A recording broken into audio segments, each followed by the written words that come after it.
ठीक है, तो शुरू करें।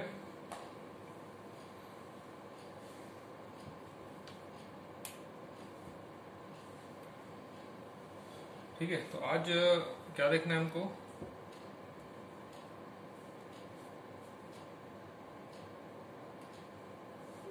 आज का क्या डेट है? 27 है ना। आज एक दूसरा टॉपिक पढ़ेंगे। अच्छा, जो वीडियो में उसमें लिंक शेयर करता हूँ, देख रहे हो क्या? समझ में आ रहा है उसमें? तो कुछ हेल्प होता है उससे? कुछ हेल्प होता है उससे? होता है ना। इसीलिए भेज रहा हूँ मैं कि जिन लोग क्लास नहीं कर पा रहे हैं या कई बार होता है कि कनेक्शन प्रॉब्लम की वजह से तुमको वो क्लियर समझ में नहीं आ रहा है ना, तो कम से कम उस वीडियो को देखो, है ना। उसमें पूरा सॉल्यूशन भी तुमको मिलेगा। जो जो हम लोग पढ़ रहे हैं पूरा चीज तुमको वीडियो में मिलेगा। ठीक है, मैं कोशिश कर रहा हूँ कि उसको कि थोड़ा सा और अच्छे से तुमको समझ में आए उसमें, है ना, ताकि उसको जब पढ़ो और क्लास के नोट्स को पढ़ो तो एक मैच उसमें देखने को मिलता है हमको, है ना।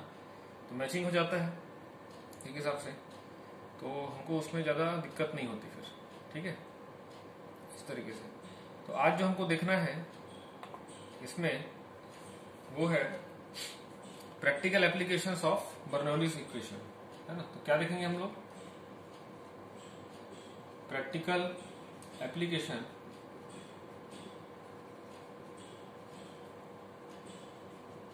Applications of Bernoulli's equation.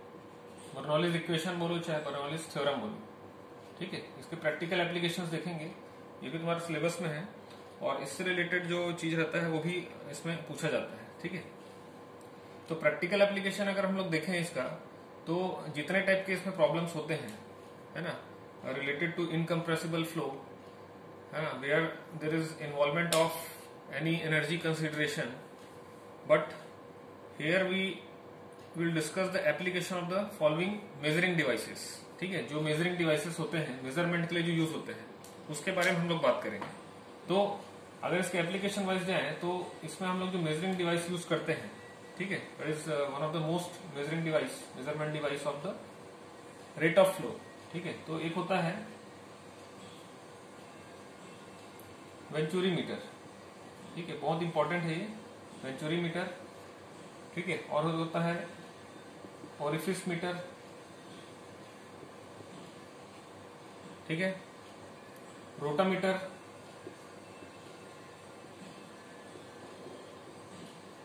ठीक है, रोटामीटर। और इसी को एंड और एक होता है क्या तुम्हारा पिटॉट ट्यूब। ठीक है, पिटॉट ट्यूब। इस तरीके से चार इसमें डिवाइस होते हैं। ठीक है, चार इंस्ट्रूमेंट होते हैं बोल सकते हैं हम लोग, जो कि एप्लीकेशन या practical application of Bernoulli's equation को शो करते हैं। ठीक है, तो सबसे पहले हम लोग इसमें देखते हैं वेंचुरी मीटर के बारे में। ठीक है, क्लियर है वेंचुरी मीटर के बारे में कि वेंचुरी मीटर क्या होता है, इसके डिफरेंट टाइप्स हमको देखने हैं। और इसमें एक इंपॉर्टेंट चीज है कि वेंचुरी मीटर में जो रेट ऑफ फ्लो होता है, डिस्चार्ज जिसको हम लोग बोलते हैं, उसका डेरिवेशन पूछता है एग्जाम में। ठीक है, तो उसको भी देखेंगे आज, है ना। तो ये चार इसमें टाइप रहते हैं जिसको हमको पढ़ना है ना। तो स्टार्ट करते हैं हम लोग वेंचुरी मीटर से। तो वेंचुरी मीटर क्या है ना। तो venturi meter is the practical application of Bernoulli's equation में एक इंपॉर्टेंट जो डिवाइस बोल सकते हो या इंस्ट्रूमेंट बोल सकते हो, वो है वेंचुरी मीटर। ठीक है, बेस्ड ऑन बर्नौलीज थ्योरम और इक्वेशन। तो it is an instrument used to measure the rate of discharge. ठीक है, रेट ऑफ डिस्चार्ज मेजरमेंट करने के लिए वेंचुरी मीटर का यूज किया जाता है इन अ पाइपलाइन। ठीक है, जो पाइपलाइन जहां पर भी वाटर, लिक्विड या जो भी चीज फ्लो होता है, and it is often fixed permanently at different section. तो डिफरेंट सेक्शन में वहां पर कोई चीज फिक्स रहता है, ठीक है, of the pipeline, to know the discharge at that point. तो उस पॉइंट पे उसको फिक्स किया जाता है कि जहां पर हमको एक डिस्चार्ज निकालना है। क्योंकि तुम लोग देखे हो कि जहां पर भी ऐसा एक पाइप सेक्शन बना हुआ है तो हम कई बार एग्जिट पे डिस्चार्ज निकालते हैं, कई बार एंट्री पॉइंट पे। तो कंटिन्यूटी इक्वेशन लगाते हैं तो ये देखते हैं कि दोनों पॉइंट पे हमको डिस्चार्ज रेट सेम मिलता है। ठीक है, इस तरह की चीजें होती है इसमें। तो ये दिखता कैसे है ना, दिखता कैसे है उसके पहले देख लेते हैं कि टाइप्स ऑफ वेंचुरीमीटर क्या होता है। उसके जैसे ही इसके डेरिवेशन में आएंगे एक डायग्राम भी उसका बनेगा। तो इसमें अगर हम लोग टाइप्स अगर इसके बात करें, है ना, तो वेंचुरीमीटर अगर सिंपल वे में बोले तो venturimeter it is used to measure rate of flow और डिस्चार्ज। रेट ऑफ फ्लो या डिस्चार्ज मेजरमेंट के लिए हम लोग वेंचुरीमीटर का यूज करते हैं। ठीक है, यहां तक समझ में आ रहा है? ठीक है, यहां तक समझ में आ रहा है। अब इसका टाइप्स देखते हैं। तो टाइप्स में इसमें इसको क्लासिफाई किया गया है 3 टाइप में। ठीक है, 3 टाइप में इसको क्लासिफाई किया गया है। एक होता है हॉरिजॉन्टल, ठीक है, हॉरिजॉन्टल वेंचुरीमीटर। दूसरा होता है वर्टिकल वेंचुरीमीटर और तीसरा होता है ना, एक होता है तुम्हारा हॉरिजॉन्टल वे में हो गया, एक वर्टिकल वे में हो गया और एक होता है इंक्लाइंड। ठीक है, इंक्लाइंड मतलब कुछ एक लेवल या एंगल पे रहेगा, है ना। हॉरिजॉन्टल मतलब इस टाइप का हो गया, इस कंडीशन में रहेगा। वर्टिकल मतलब इस कंडीशन में रहेगा। इंक्लाइंड मतलब इस कंडीशन में रहेगा। इसको हम लोग इंक्लाइंड बोलेंगे। ठीक, तो सबसे पहले अब इसमें आ जाते हैं हम लोग। सबसे पहले इसके टाइप 1 में आ जाते हैं, है ना।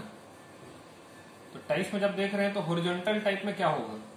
ठीक है, हॉरिजॉन्टल टाइप में तो पहला हम लोग देख रहे थे बर्नौलीज इक्वेशन से रिलेटेड एप्लीकेशन, उसमें वेंचुरीमीटर पहला देखिए। वेंचुरीमीटर के टाइप देखिए, हॉरिजॉन्टल, वर्टिकल और इंक्लाइंड। अब हॉरिजॉन्टल में अगर देख लेते हैं तो हॉरिजॉन्टल टाइप में क्या होगा। तो हॉरिजॉन्टल टाइप में भी इसके देखा जाए तो 3 पार्ट्स होते हैं, है ना। अब इसके पार्ट्स के बारे में देखेंगे। तो horizontal venturimeter consist of the following 3 parts. Okay, तो इसमें जो फर्स्ट पार्ट होता है इसका, उसको हम लोग बोलते हैं अ कन्वर्जिंग पार्ट। ठीक है, अ शॉर्ट कन्वर्जिंग पार्ट।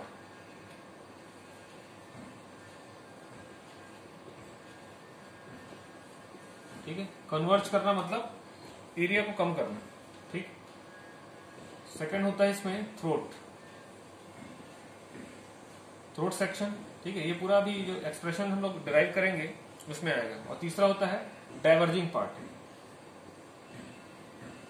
ठीक है, डाइवर्जिंग पार्ट इस तरीके से। तो 3 इसमें क्या होते हैं, इसके पार्ट्स होते हैं, सेक्शन होते हैं बोल सकते हैं हम लोग, जिसमें ये वर्क करता है। अब किस टाइप से दिखता है वेंचुरीमीटर वो थोड़ा सा देख लेते हैं। ठीक है, वो थोड़ा सा देख लेते हैं। इसको मैं पूरा मिटा रहा हूं।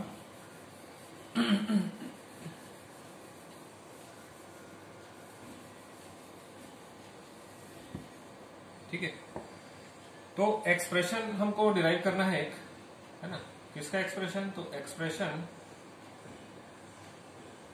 For rate of flow, for rate of flow और डिस्चार्ज। ठीक है, फ्रॉम और थ्रू वेंचुरीमीटर। ठीक है, ये पूछा जाता है। तो इसमें जो हमको एक्सप्रेशन निकालना है, it is for horizontal type of venturimeter. ठीक है, हॉरिजॉन्टल टाइप के लिए हमको निकालना है। तो पहले इसका हम लोग डायग्राम देख लेते हैं। ठीक है, डायग्राम थोड़ा सा क्लियर हो जाएगा तो बाकी चीजें फिर आसानी से तुमको समझ में आ जाएगा। ठीक है, डायग्राम इसका ध्यान से समझना कि किस टाइप से बनेगा। और 3 सेक्शन जो हम लोग देखे थे वो कौन कौन से होंगे। तो ये एक सेक्शन इस टाइप से बनेगा तुम्हारा, है ना, ऐसा। ठीक है, जिसका जो डायमीटर है, इनिशियल जो डायमीटर हम लोग लेंगे इसका D1। ठीक है, ये यहां तक हो गया। इसको यहां से हम लोग क्लोज कर देते हैं। ठीक, ऐसे ले लो। ठीक है, उसके बाद में थोड़ा सा ये कन्वर्ज हो जाता है, ये वाला सेक्शन। जो सेक्शन जो कन्वर्ज होता है उसी को हम लोग क्या बोलेंगे, इसका कन्वर्जिंग पार्ट, है ना। यहां से क्या होगा, inlet of the fluid, inlet of the fluid. तो यही जो एक सेक्शन हो जाएगा, ये क्या कहलाएगा, इनलेट कहलाएगा। समझ में आ रहा है डायग्राम के थ्रू। ठीक है, उसके बाद यहां पर इसको क्लोज कर दिए। एक सेक्शन यहां पर ऐसा बना, ये होगा थोड़ा सा क्या इस तरीके का, ठीक है। तो जैसे ये इसका थोड़ा सा एरिया इधर बढ़ा, उसी को हम लोग क्या बोलेंगे, डाइवर्जिंग पार्ट। तो यहां से यहां तक ये जो सेक्शन कहलाएगा, इसी को हम लोग क्या बोलेंगे, कन्वर्जिंग पार्ट। कन्वर्ज होना मतलब उसका जो डायमीटर है वो एक स्लोप में क्या होता है, कम होता जा रहा है, ठीक है। तो उसी को क्या बोलेंगे हम लोग, कन्वर्जिंग पार्ट बोलेंगे। और यहां से यहां तक, अब देखो ये ऐसा करके थोड़ा बढ़ता जा रहा है, तो ये क्या हो जाएगा, इसका डाइवर्जिंग पार्ट हो जाएगा, डाइवर्जिंग पार्ट। यहां तक समझ में आया, ठीक है, यहां तक समझ में आया। तो यहां पर अगर हम लोग ऐसा एक मेजरमेंट के लिए एक पाइप लगा देते हैं यहां पर से छोटा सा, ठीक है, ये सेक्शन 2 हो गया है ना, और ये वाला सेक्शन 1 हो गया, और एक यहां से ऐसा लगेगा, ठीक है। और इसका जो हाइट है ना, इसके लेवल से हम लोग अगर ऐसा रखें, इसका जो हाइट है और इसका जो हाइट है, तो इसको हम लोग क्या बोलते हैं, एच, इस एच को, ठीक है। अब यहां से जो भी लिक्विड है, वाटर है, वो फ्लो हो रहा है इनलेट में, ठीक है, इनलेट में फ्लो हो रहा है। तो यहां पर इसका डायमीटर ये हो गया, यहां पर जो डायमीटर होगा सेक्शन 2 में, दैट इज D2, ठीक है। डेरिवेशन के लिए पूरा डायग्राम को पहले अच्छे से समझते रहो, है ना। और यहां पर वो आगे की तरफ फ्लो होगा, ऐसे आगे की तरफ फ्लो हो रहा है ना। थोड़ा सा ये और ऐसा बढ़ा, और ये यहां से आके क्लोज हो गया, ठीक, यहां से आके क्लोज हो गया। तो ये वाला जो डायमीटर है that will be equal to D1। Initial जो डायमीटर है वही यहां पर का डायमीटर है, बट बीच का सेक्शन अगर हम लोग देखें, ठीक है, बीच का सेक्शन हम लोग देखें, तो एक पार्ट और बच गया इसका, है ना। 3 पार्ट मैंने बताया था, एक कन्वर्जिंग, जहां से एरिया उसका या डायमीटर कम हो रहा है, उसके बाद एक आता है थ्रोट। तो ये वाला जो सेक्शन तुमको दिख रहा है, ये वाला सेक्शन, ठीक है, यही सेक्शन क्या कहलाता है, थ्रोट कहलाता है, THRO, थ्रोट, ठीक है। तो इस सेक्शन को हम लोग थ्रोट बोलेंगे, जहां पर कि एक मिड सेक्शन है कन्वर्जिंग और डाइवर्जिंग के बीच का जो सेक्शन है, वो क्या कहलाता है, थ्रोट कहलाता है, ठीक है। तो थ्रोट का जो एक रेशियो होता है ना, थ्रोट रेशियो जिसको बोलते हैं, थ्रोट रेशियो है ना, थ्रोट रेशियो मतलब D2/D1, D2/D1, कन्वर्जिंग का डायमीटर है ना, the ratio of converging diameter and diverging diameter and converging diameter.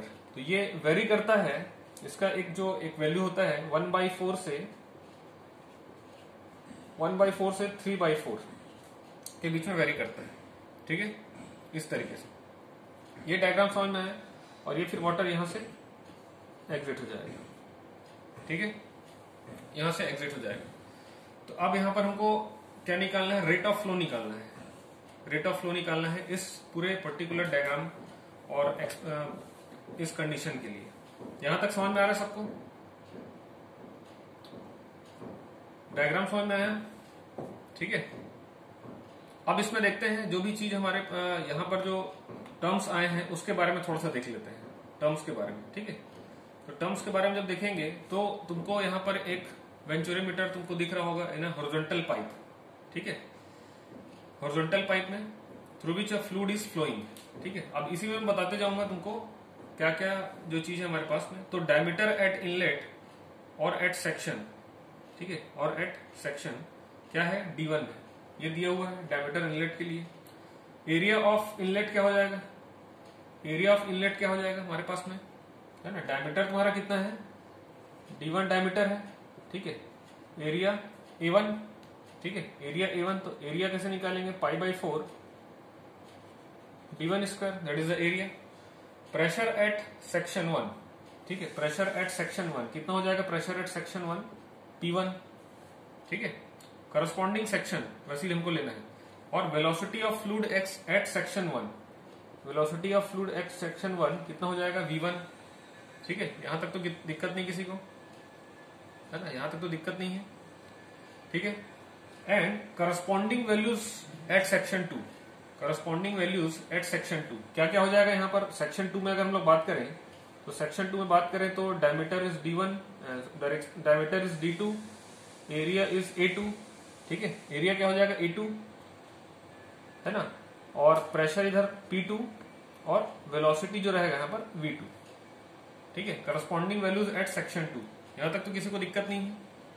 अब हम क्या करेंगे, इसी में बर्नौलीज इक्वेशन को अप्लाई करेंगे बिटवीन सेक्शन 1 एंड 2। ठीक है, सेक्शन 1 एंड 2 में हम लोग बर्नौलीज इक्वेशन को अप्लाई करेंगे।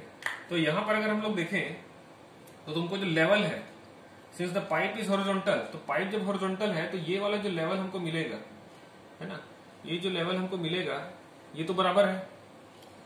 जब लेवल बराबर है तो Z1 है ना इक्वल टू Z2, जो एक डेटम लेवल होता है ना, किसी भी चीज का एक डेटम लेवल जो होता है ना, जैसे मैं इस टाइप से अगर चीज को देखूं ऐसा है ना, ये तुमको दिख रहा है, तो यहां पर का लेवल कुछ भी हो सकता है, बट जो डेटम लेवल है ये क्या है, हॉरिजॉन्टल है। ये इस टाइप से समझ लो रखा हुआ है ना, इस टाइप से समझ लो रखा हुआ है, ये ऐसा ही है। तो यहां पर अगर इसको मैं ऐसा देखूं है ना, तो ये वाला तो डाइवर्ज कर रहा है ना, ये वाला कन्वर्ज हो रहा है, और ये समझ लो थ्रोट का एरिया है।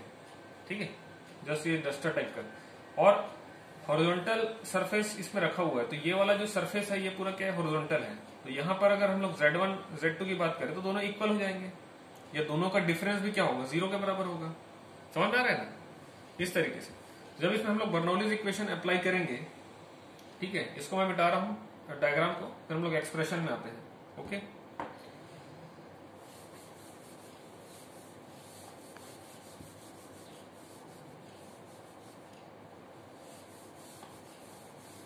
ठीक है, अब हमको बर्नौलीज इक्वेशन अप्लाई करना है, तो apply Bernoulli's equation between 1 and 2। Section 1 and 2 में बर्नौलीज इक्वेशन हमने अप्लाई किया। ठीक है, तो बर्नौलीज इक्वेशन पहले लिखेंगे P1 upon W plus V1 square upon 2G plus क्या हो जाएगा Z1। ठीक है, ये होता है equal to P2 by W plus V2 square upon 2G plus Z1। क्योंकि मैंने बताया कि यहां पर ये हॉरिजॉन्टल पाइप है ना, हॉरिजॉन्टल पाइप है, that's why Z1 equal to Z2। ठीक है, Z1 इक्वल टू Z2 हो जाएगा, तो Z1 इक्वल टू Z2 जैसे ही हुआ दोनों कैंसिल हो जाएंगे, बचेगा क्या हमारे पास में, तो P1 by W plus V1 square upon 2G equal to P2 by W plus V1 square upon V2 square upon 2G। ठीक है, अब सिमिलर जो एक टाइप के टर्म है उनको एक साथ ले आते हैं, P1 minus P2 upon W equal to, ठीक है, V2 square minus V1 square upon 2G। ये यहां तक हो जाएगा, ऐसा समझ में आ रहा है ये सबको। ठीक है, बट अगर हम लोग देखें तो P1 minus P2 by W ये क्या चीज को शो करता है, तो difference of pressure head at section 1 and 2। ठीक है, डिफरेंस ऑफ प्रेशर हेड तो जितना उसका प्रेशर हेड था है ना, अगर तुम डायग्राम को इसके पहले देखे थे तो यहां पर से क्या था, एक पाइप निकला हुआ था सेक्शन 1 से, और इधर सेक्शन 2 से एक पाइप था। ठीक है, और इसका जो लेवल था है ना, ये सेक्शन 2 के लिए था, ये सेक्शन 1 के लिए था, याद आ रहा है ना, इस तरीके से यहां पर कितना लिक्विड भरा हुआ था। तो ये जो डिफरेंस था है ना 1 और 2 के बीच का H, यही किस चीज को शो कर रहा है, प्रेशर हेड को शो करता है, प्रेशर हेड को शो करेगा। तो जो P1 by P1 minus P2 upon W है, जो प्रेशर हेड है, वो कहीं ना कहीं H के इक्वल होगा, that is equal to H, क्योंकि पाइप 1 में जितना प्रेशर हेड था, पाइप 2 में जितना प्रेशर हेड था, तो दोनों के लेवल को अगर हमने माइनस किया है तो प्रेशर डिफरेंस, प्रेशर हेड का डिफरेंस बता रहा है वो, है ना, प्रेशर हेड का डिफरेंस बता रहा है। तो ये वाला जो रिलेशन है वो समझ में आया कि नहीं, ये वाला रिलेशन समझ में आया कि नहीं, यहाँ पर जो डायग्राम में हम लोग देखे थे, तो यहां से जितना इसका हाइट होगा वो इस प्रेशर हेड को ही शो करेगा। समझ में आ रहा है, तो हम क्या लिख सकते हैं, है ना, हम क्या लिख सकते हैं यहाँ पर, कि अब यहां इसके जगह क्या लिख सकते हो तुम, h लिख सकते हो। तो h इक्वल टू क्या हो जाएगा यहाँ पर, h इक्वल टू v2 है ना, v2 square upon 2g minus v1 square upon 2g, ये लिख सकते हैं हम लोग, ठीक है, ये लिख सकते हैं। अब क्या करना है तुमको, अब थोड़ा सा इसको एक सिमिलर वे में लेके आना है। सिमिलर वे में मतलब एक्सप्रेशन जब भी हम लोग डिराइव करते हैं, जब भी हम लोग कोई भी डेरिवेशन देखते हैं, तो वहां पर हम कोशिश करते हैं कि उसको जितने ज्यादा हो सके सिंप्लीफाई करें, ठीक है, जितने ज्यादा हो सके सिंप्लीफाई करें।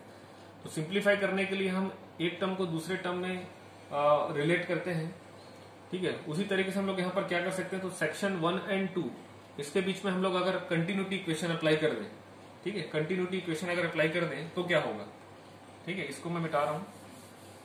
तो कंटिन्यूटी इक्वेशन हमको क्या करना है, अप्लाई करना है अब यहां पर, ठीक है। तो वो कैसा हो जाएगा, देखो,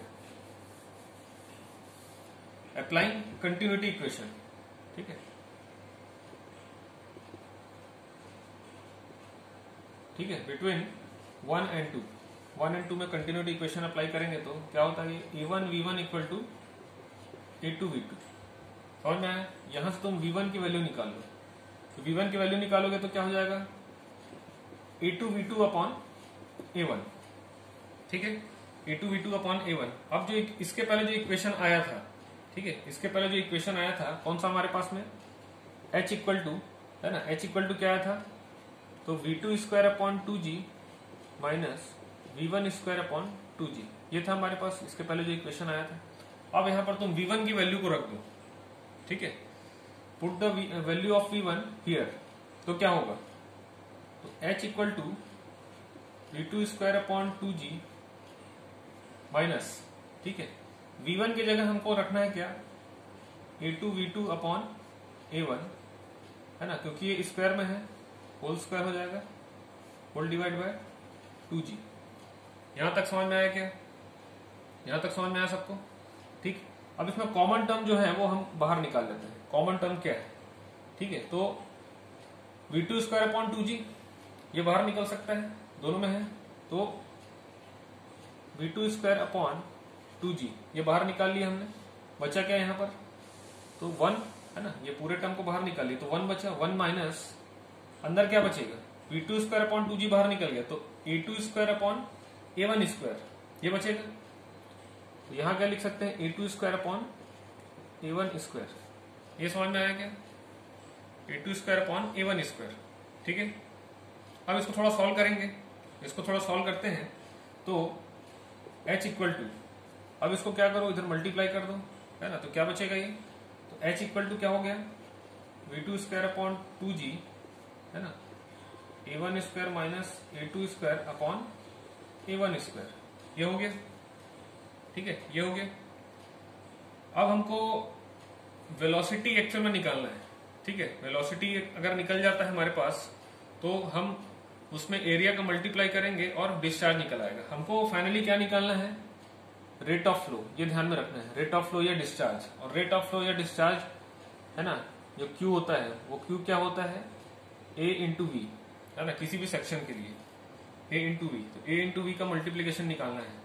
तो यहां से अब देखो हमको क्या निकालना पड़ेगा, एरिया तो हमको पता है, एरिया क्या होता है ना, एरिया हमको समझ लो डायमीटर से निकल जाएगा, लेकिन वेलोसिटी का एक्सप्रेशन एक्चुअल में निकालना है यहाँ पर। तो वेलोसिटी कैसे निकालेंगे, तो यहां से देखो v2 स्क्वायर जो दिया है ना, तो v2 को इधर ले आते हैं, ठीक है, v2 को इधर ले आते हैं और जो भी एक्सप्रेशन आएगा वो v2 के से रिलेटेड आएगा, ठीक है। तो इसको मैं मिटाता हूं, ठीक है, तो इधर क्या बचेगा हमारे पास में, अगर मैं v2 को ऐसा लिखूं, v2 इक्वल टू, ठीक है, ये ऐसा था, ये इस तरीके का था कुछ, है ना। अब v2 को मैं इधर ले जाता हूं और बाकी सबको इधर ले जाता हूं, तो ये हो जाएगा 2gh, ठीक है, 2gh ऐसा 2gh, है ना, v2, और इधर ये आएगा, इसके बॉटम में आ जाएगा, है ना। तो ये हो जाएगा a1 square upon a1 square minus a2 square, ठीक है, ये, और क्योंकि v2 में स्क्वायर था तो ये हो जाएगा पूरा क्या, स्क्वायर रूट। यहां तक समझ में आया क्या, ठीक है, यहां तक समझ में आया सबको, है ना। इसको थोड़ा मैं और सिंप्लीफाई करूं, तो कैसे लिख सकता हूं, क्योंकि कोई भी चीज अगर स्क्वायर रूट के अंदर कोई स्क्वायर है तो वो बाहर निकल सकता है आसानी से। तो इसको मैं ऐसे लिख सकता हूं क्या, है ना, A1 अपॉन, अब देखो ये सिंगल है और स्क्वायर में है और इसके ये स्क्वायर रूट के अंदर में, तो बाहर आएगा तो केवल सिंगल टर्म आएगा A1, और यहां पर ये कंबाइन फॉर्म में स्क्वायर में है, तो इसको मैं बाहर लाऊंगा तो ऐसे लिख सकता हूं root A1 square minus A2 square, ठीक है, मल्टीप्लाई बाई रूट 2GH, ठीक है, ऐसे लिख सकते हैं इसको, ठीक है, ऐसे लिख सकते हैं। तो ये क्या हो गया, V2 का एक्सप्रेशन हो गया, है ना, ये हो गया V2। अब हमको क्या निकालना था, हमको निकालना डिस्चार्ज, ठीक है, तो discharge is nothing but the Q equal to, है ना, Q, अब यहां पर V2 है तो इसको A2 इंटू V2 कर देते हैं, ठीक है, A2 इंटू V2, तो ये क्या हो जाएगा, यहां पर A का मल्टीप्लाई कर दो, समझ में आ रहा है, A का मल्टीप्लाई कर दोगे तो क्या आ जाएगा, सॉरी A2 का मल्टीप्लाई कर दोगे V2 में, तो डिस्चार्ज इक्वल टू क्या हो जाएगा, A1 A2 upon root A1 square minus A2 square into root 2GH। तो ये तुम्हारा क्या होता है, final expression of discharge from the venturimeter, ठीक है, दैट इज फाइनल एक्सप्रेशन, ठीक है। यहां तक हमको क्या करना था, डेरिवेशन यहां पर डिराइव करना रहता है। ये समझ में आया कि सबको, बताओ, ठीक है। और इसी को हम लोग क्या बोलते हैं, ठीक है, क्योंकि ये आइडियल कंडीशन का एक डिस्चार्ज है, तो इसी को हम लोग क्या बोलते हैं, theoretical discharge. This is called theoretical discharge, ठीक है। क्योंकि थ्योरेटिकल डिस्चार्ज क्योंकि ये एक आइडियल कंडीशन के लिए डिराइव हुआ है, ठीक है, आइडियल कंडीशन के लिए डिराइव हुआ है। और एक्चुअल डिस्चार्ज क्या हो जाएगा, है ना, ये तो हो गया थ्योरेटिकल डिस्चार्ज, तो इसको क्या बोलेंगे, क्यू थ्योरेटिकल बोलेंगे, तो QTHE ऐसा टाइप का लग जाएगा। अब एक्चुअल डिस्चार्ज क्या होता है, तो मैं बता रहा हूं, एक्चुअल डिस्चार्ज के लिए क्या करेंगे हम लोग, क्योंकि तुमको न्यूमेरिकल में या क्वेश्चन में क्या देगा, थ्योरेटिकल डिस्चार्ज और एक्चुअल डिस्चार्ज दोनों के बारे में देगा, है ना। तो एक्चुअल डिस्चार्ज जो होता है ना, एक्चुअल डिस्चार्ज में क्या हो जाएगा कि वहां पर एक कोफिशिएंट ऑफ डिस्चार्ज को मल्टीप्लाई करेंगे, कोफिशिएंट ऑफ डिस्चार्ज, ठीक है, value is less than unity. तो अगर इस हम लोग कोफिशिएंट ऑफ डिस्चार्ज को मल्टीप्लाई कर देते हैं, ठीक है, तो इसको हम लोग Q क्या बोलेंगे, Q एक्चुअल, ठीक है। तो एक होता है CD कोफिशिएंट ऑफ डिस्चार्ज, इसको मल्टीप्लाई करोगे तो CD into A1 A2 upon root A1 square minus A2 square into root 2GH। तो ये अगर एक्सप्रेशन है, ठीक है, तो इसको हम लोग बोलेंगे क्या, एक्चुअल डिस्चार्ज, ठीक है। तो दैट इक्वेशन, अगर हम लोग इसको इक्वेशन 1 माने और इसको इक्वेशन 2 मान लेते हैं, तो equation 1 gives the discharge under ideal condition, ये वाला, ठीक है, equation 1 gives the discharge under ideal condition and it is called theoretical discharge, ये वाला, and actual discharge is less than the theoretical discharge. Actual discharge जो रहेगा वो less than of theoretical discharge रहेगा, मतलब ऐसा समझ सकते हो तुम, जो एक्चुअल डिस्चार्ज है Q actual will be always less than Q theoretical, ठीक है। क्यों ऐसा रहेगा, क्योंकि वहां पर कुछ ना कुछ हमको क्या मिलेगा, लॉस मिलेगा, ठीक है, लॉस मिलेगा। ये मैंने बताया थ्योरेटिकल जो डिस्चार्ज है वो अंडर द आइडियल कंडीशन, तो आइडियल कंडीशन में हमेशा कोई भी वैल्यू जो रहती है वो हमेशा मैक्सिमम मिलती है। बट एक्चुअल केस में, प्रैक्टिकल केस में जो होता है, ये थ्योरेटिकल हो गया, ये प्रैक्टिकल हो गया, या एक्चुअल कंडीशन, तो एक्चुअल कंडीशन में हमेशा जो वैल्यू मिलेगी तुमको डिस्चार्ज की वो कम मिलेगी, ठीक है। तो ये भी तुमको ध्यान में रखना है कि actual discharge will be less than of theoretical discharge. यहां तक समझ में आया, ठीक है, यहां तक समझ में आया। तो CD यहां पर जो हम लोग टर्म लिखे हैं CD, है ना, CD is nothing but the coefficient of venturimeter, इसी को हम लोग क्या बोलते हैं, ठीक है, मैं थोड़ा क्लियरली लिख देता हूं इसको। तो CD is coefficient of venturimeter, coefficient of venturimeter बोला जाता है इसी को, ठीक है। और कोफिशिएंट ऑफ डिस्चार्ज, या क्या बोलेंगे, कोफिशिएंट ऑफ डिस्चार्ज, ठीक है। ये तुमको क्वेश्चन में दिया रहेगा कोफिशिएंट ऑफ डिस्चार्ज। तो जनरली इसकी जो वैल्यू रहती है, ठीक है, it will be less than unity, है ना, 1 से हमेशा कम रहेगा, और 1 से कम रहेगा तो CD will be less than 1, और वेरी करता है ये 0.96 से 0.98 तक, ठीक है, लगभग इस रेंज में रहता है ये। तो लेस देन यूनिटी रहेगा, एक कंडीशन तो ये है, और 0.96 से 0.98 के बीच में लगभग वेरी करता है। यहां तक समझ में आया क्या?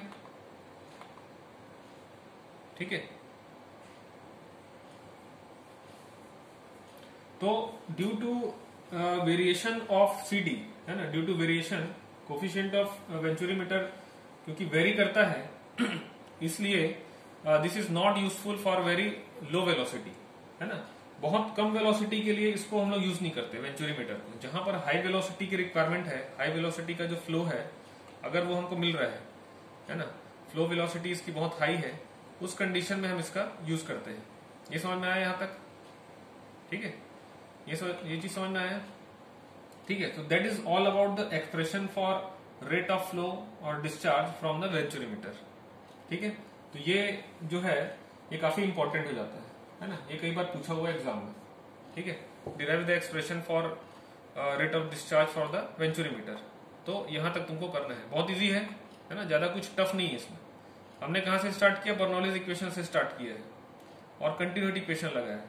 तो तुम अगर देखोगे तो पूरे तुमको अभी डायनेमिक्स में 2 ही टाइप की इक्वेशन को की जरूरत अभी तक पड़ी है ना। फ्लूइड डायनेमिक्स जो हम लोग देख रहे हैं तो 2 ही टाइप के इक्वेशन की जरूरत पड़ी है। एक तो बर्नौलीज इक्वेशन हमने लगाया और दूसरा कंटिन्यूटी इक्वेशन जो शुरुआत में देखा था, है ना। उसके अलावा भी तीसरा कोई इक्वेशन यूज किया है क्या? नहीं किया है। ठीक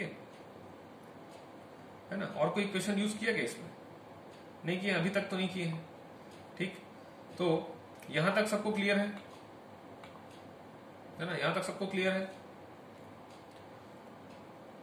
ठीक, तो इसमें आगे देखते हैं।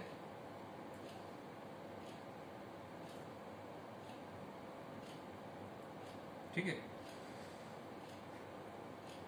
एक आध न्यूमेरिकल देख लेते हैं।